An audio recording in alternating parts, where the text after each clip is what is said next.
ఒకటి శ్రీకాంత్ గారు, ఇప్పుడు దళిత వర్గాలను, బీసీ వర్గాలను, అగ్ర కులాల వాళ్ళు కానీ ఇతరులు కానీ నిందించినటువంటి ఏదైతే ఉందో మనం చారిత్రకంగా మనం చూస్తున్నటువంటిదే. సరే, హ్మ్. ఆయా సందర్భాల లోపల వాటికి శిక్షలు, వ్యవహారాలు, హ్మ్. ఉద్యమాలు జరుగుతున్నటువంటి పరిస్థితి ఇలా కొత్త కాదు, హ్మ్. తప్పుడు. నేనేమంటున్నా అంటే, ఇవాళ ఒక మంత్రులు, ఇద్దరు క్యాబినెట్ మంత్రులు వాళ్ళు. క్యాబినెట్ లో ఒకే పార్టీలో ఉండేటువంటి క్యాబినెట్ మంత్రులు రెండు పార్టీలు కూడా కాదు, ఎందుకంటే రెండు పార్టీలతో ప్రభుత్వం ఏర్పాటు కాలేదు. అవును. అటువంటప్పుడు పొన్నం ప్రభాకర్ గారు మాట్లాడినటువంటిది నేను చూశాను. హ్మ్.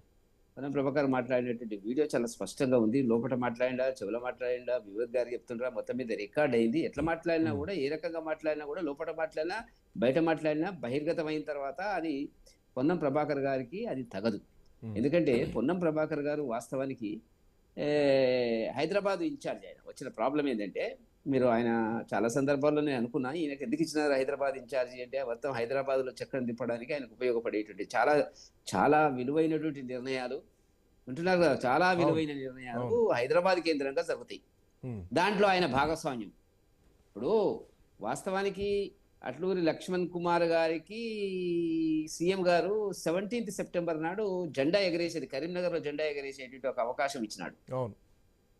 వాస్తవానికి ఏమనుకుంటాడు పొన్నం ప్రభాకర్ గారు, నేను ఇప్పుడు మీరు ఇక్కడ ఇన్ఛార్జ్ తీసుకున్నారు, ఇక్కడ రాజ్యం ఏలాలా, అన్ని నిర్ణయాలలో, అన్ని మీటింగులలో మీరు ఉండాలనేటువంటి దానికి వచ్చిండ్రు. ఇది మంచి హాట్ కేకు, బ్రహ్మాండంగా ఉంటుంది. హైదరాబాద్ కేంద్రంగా చాలా నిర్ణయాలు జరుగుతాయి, ఆర్థిక పరమైన, పారిశ్రామిక పరమైన, భూమి విలువలకు సంబంధించినటువంటి అన్నిట్లలో ఉంటారు. ఆయన పాపం అదో కోపం ఉన్నట్టుంది ఆయనకు.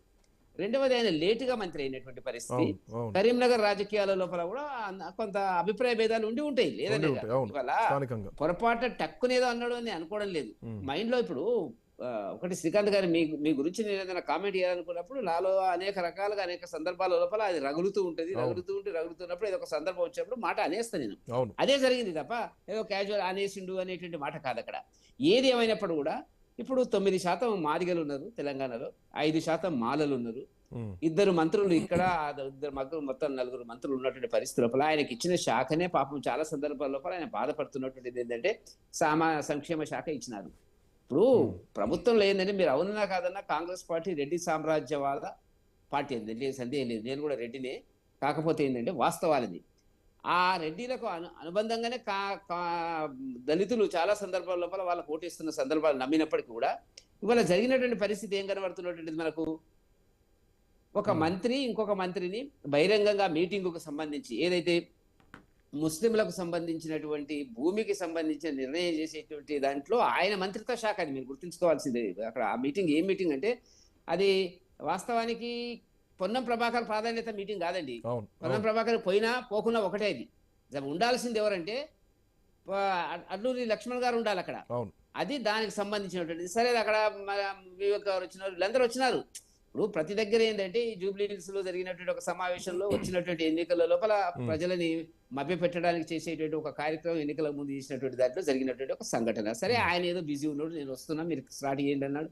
ఆయన కామెంట్స్ వచ్చినాయి. కామెంట్స్ అనేటువంటిది మంచిది కాదు. ఒకవేళ ఆ కామెంట్స్ రాలేదంటే వేరే విషయం, కానీ వచ్చిన తర్వాత దాన్ని సరిదిద్దుకునే ప్రయత్నం, సమన్వయం చేసుకునే పరిస్థితి, ఓపెన్ గా అదే పద్ధతి లోపల సానుభూతి, క్షమాపణ ఇవ్వవలసిన బాధ్యత పొన్నం ప్రభాకర్ గారు. పొన్నం ప్రభాకర్ గారు దూకుడు, దాని లేదు సందేహం లేదు. ఇది వాళ్ళ కొత్త కాదు, చాలా అవును. సందర్భాలు అవును. చాలా చాలా సందర్భాల్లో మాట్లాడుతున్నాడు ఆయన. అప్పుడప్పుడు మాట్లాడుతున్నాడు కరాటే, ఆయన కుంఫు డ్రెస్సుల్లో గూడా కొంత భారతీయ ఆయన జనతా పార్టీ మీద హడావిడి మాట్లాడతారు, చేస్తా ఉంటారు. అవును. రకరకాలుగా మాట్లాడతారు, అడవుడు చేస్తారు. సరే, ఆయన వాళ్ళకి ఉండేటువంటి అండర్స్టాండింగ్ అంతర్లీనంగా ముఖ్యమంత్రి గారికి వాళ్ళకు ఉండేటువంటి హ్మ్. ఏమి ఉన్నాయి మనకు తెలియదు, కానీ ఇది ఒక విశ్లేషకుడిగా ఒక చెప్పమన్నప్పుడు నాకు ఉండేటువంటి ఒక పరిస్థితి ఏంటంటే, హ్మ్. ఆయన దూకుడు ఎక్కువ ఉన్నది.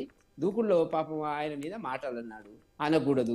ఈ అన్నటువంటి మాటల గురించి ఆయన బాధపడుతూ, అక్కడ వివేక్ ఉన్నారు, ఆయన ఉన్నారు, ఈయన ఉన్నారు అనేటువంటిది. ఆ కరీంనగర్ రాజకీయాల లోపల గ్రూపులు ఉన్నాయండి. అవును. శ్రీధర్ గారు, శ్రీధర్ బాబు గారు, అటూరు లక్ష్మణ్ గారు ఒక గ్రూపు. ఇక్కడ ఇక ఈయన హైదరాబాద్ కేంద్రంగా ప్రతి దాంట్లో, ఇప్పుడు మీరు చూడండి, చాలా కమిటీలలో, నేను అనుకుంటా ఒక 10% కమిటీలు వదిలేస్తే 90% కమిటీలలో అన్నిట్లలో కూడా పొన్న ప్రభాకర్ గారు ఉంటారండి. అవును. వాస్తవం. మీరు గమనించాలి, అవునవును. పోర్ట్ఫోలియో కూడా అవును. మంచి పోర్ట్ఫోలియో అవును. ఇచ్చినాడు.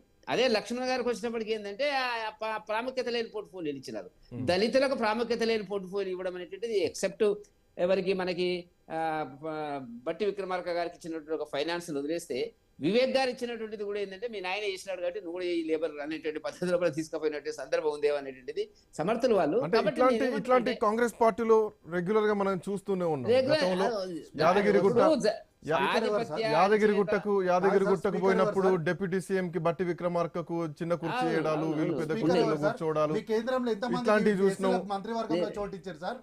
చర్చ పెట్టినప్పుడు చర్చ వద్దులే. చర్చ ఇప్పుడు చర్చ కాంగ్రెస్ పార్టీ మీద ఆరోపణలు చేశారు. కాంగ్రెస్ పార్టీ మీద కాదు చేసిన ఆరోపణ. కాంగ్రెస్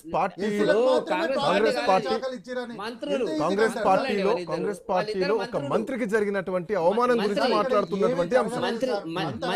ఏమీ జరగనప్పుడు ఎందుకు అడ్లూరి లక్ష్మణ్ ఇంత కామెంట్ చేయాల్సి వచ్చింది? అందుకే ఇన్ని కామెంట్స్ ఒక మంత్రి చేయాల్సినటువంటి అవసరం ఎందుకు ఈ రోజు వచ్చింది? పిసిసి అధ్యక్షులు మాట్లాడినారు కాబట్టి ఈ సమస్య అనేది ఈ రోజు రాత్రి వరకే. వీళ్ళు ఎంత తండాడినా, ఎన్ని బూస్టింగ్లు కొట్టుకున్నా, ఎన్ని ట్రాన్సాక్షన్లు చేసినా, ఎన్ని పైసలు ఖర్చు పెట్టినా కూడా అది ఈ రోజు రాత్రి వరకే. పైసలన్నీ వేస్ట్ చేసుకుంటారు ప్రతిపక్షాలు.